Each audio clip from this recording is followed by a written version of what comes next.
The playlist you liked is back. Chess Structures, episode 2. The first one was about the isolani, and this one is about the isolani as well. But in the first one, we talked about how dangerous is the isolani and general plans, what to do against and with, and mainly we focused on the push of the isolani. Like if you do have the d4 isolated pawn, then how dangerous it is if the pawn is pushed.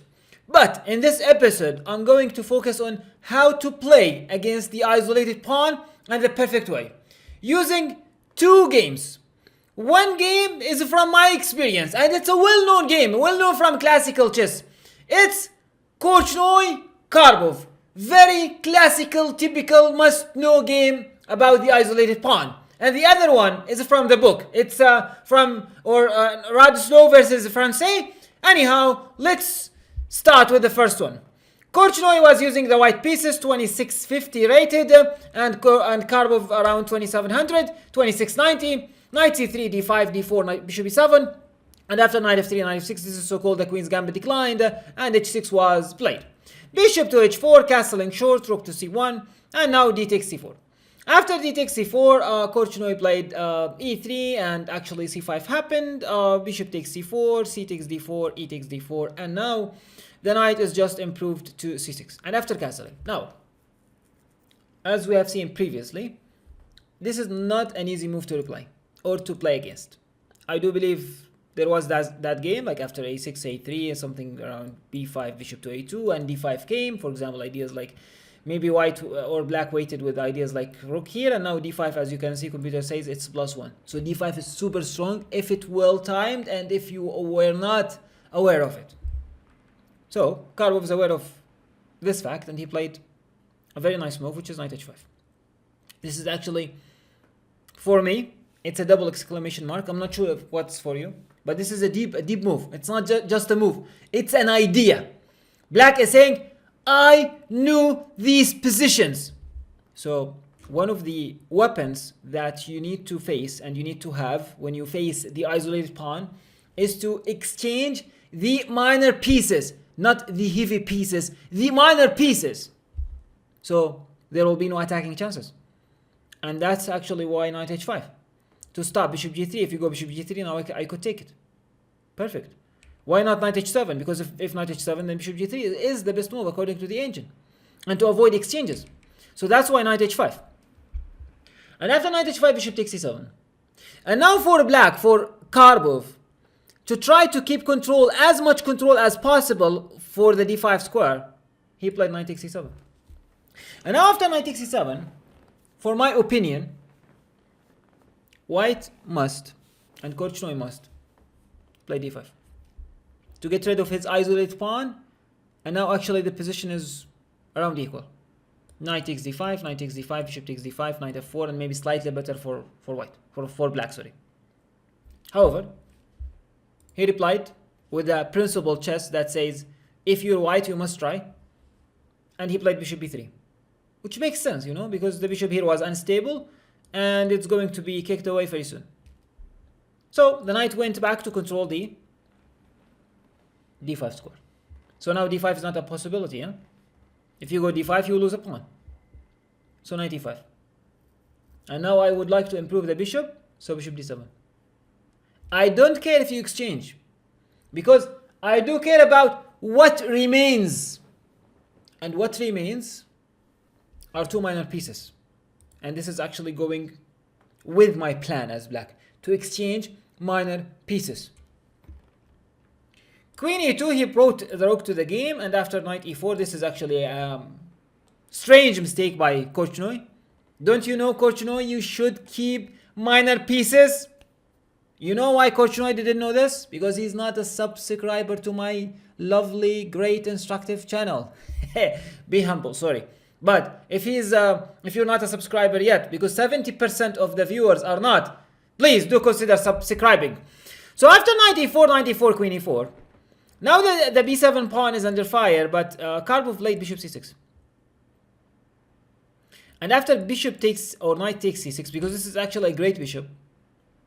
So after knight takes c6, rook takes c6 was played, asking for more trades.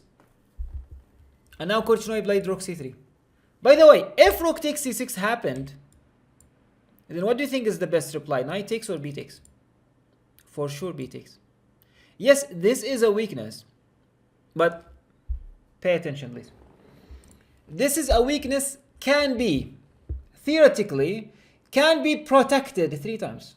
Once, twice, thrice. Like, the rook can protect, the knight can protect, the queen can protect. So, it might be a protectable weakness. I'm not sure if this is a word or not, but you understand me. However, this pawn here is not a protectable weakness, because it can be defended only twice. This is a light squared bishop. Wow, what an information. That's why that did not happen, and rook c3, Caro-Kann played, hoped that rook takes c3 to be coming. But Caro played queen d6. And after g3 making a room for the king, for the back rank, then rook d8. And now the pawn is under fire. Rook d1 trying to defend, but now rook b6. Why rook b6? Some ideas like knight here is coming. Queen to e1 and queen to d7. Why queen to d7? To play rook to d6. By the way, one of the points of rook b6, if you go queen d7, there will be this idea of bishop a4. So it doesn't matter what is your strategy and how strategically strong you are, you need to mix that with tactics, you know? So you can't be a tactical player, you can't be a strategical player, you have to be both. That's why rook b6 first, to open the diagonal. So after queen d7 there will be no bishop a4, and now rook d6. Kind of Alekhine gun. So queen e4. Queen c6 offering more trades, and actually this is a bad trade because after knight c6 d5, probably knight b4, you will lose at least a pawn. That's why after queen c6, Caro-Kann refused to exchange, and then knight d5 attacking and refused to exchange, which is a good decision. And now I'm not sure what was wrong with Caro-Kann in this game, because here, I mean, the last thing you need to do as white is to exchange minor pieces. Guys, do we know much better because of the time? I'm not sure. Like, nowadays, everyone is knowing this. But maybe, for whatever reason, maybe Caro-Kann was happy with the draw in that game, was happy to simplify the position. I'm not sure. He played bishop takes d5, which is what you should not do as white, you know? So after bishop d5, rook d5, now the whole idea is about a well-timed e5, yeah? So queen c6, queen c3, queen d7, and now threatening e5, trying to stop that push, and now a very nice move b6, just freeing the queen from the protection of the pawn. And now rook b4, and after rook b4, b5, a4, ba4, queen a3, and after queen a3, a very nice move a5. Rook takes a5, but the queen just penetrated. Queen b5. And one of the points is queen e2, followed by rook c8 and rook c2. So in order to stop e5, you're weakening the second rank, and whenever you weaken the second rank, probably you're going to lose the game. However, after rook d2, to stop ideas like queen e2, Caro found this great idea, which is e5. You can't take this way, you lose your rook. And if you take this way, you activated my rook, and your king now is weak. Queen a1, queen e8, threatening queen e1 check. So d takes e5, rook takes d2, gaining the material back, and after rook takes a5, queen c6, just asking for mate in one check, another check. Queen f1 trying to defend, trying to hold, but then check, and one more check, and the queen will be, or the rook will be taken very soon. However, rook d1 probably is the best, because if queen takes, there will be ideas like queen takes f7, but rook d1 cannot be avoided, and white is completely destroyed. However, guys, this case is possible, and it might happen. But the next game is going to take it to another level, actually, which is a very interesting level. And this is the level where you need to work harder. It's not enough to triple your pieces against the pawn. It's not enough. So let's see this game. 227 players are playing. Radoslow versus Francais. So takes bishop f4, e3, bishop d3, knight g2, e2, and after knight c6, castling short, bishop g4, dc5, bishop c5, h3, asking the bishop to leave, the bishop leave. And now in this position, what do you think is the best exchange? Knight e2. And after knight e2, bishop d6, asking another exchange, which is a strange decision. However, queen b3. Guys, you might ask like, wait a second, why does the 2700 do this? Because he analyzed with computers so much, and he like came up to the conclusion that it's just slightly better for white, and it is slightly better for white, just 0.5 for white, and it should be defendable. And these guys knew very well how to defend. But wait a second, computer is sometimes tricky. He's saying that this is a slightly better, but this is slightly better for me as a computer. This is not going to be a slightly better for you, poor human. It's going to be very tough game to find the equality. However, bishop takes f4, knight takes f4, queen to d6. And after queen to d6, rook f to d1 makes sense, rook f to d8, rook a to c1, queen to b4.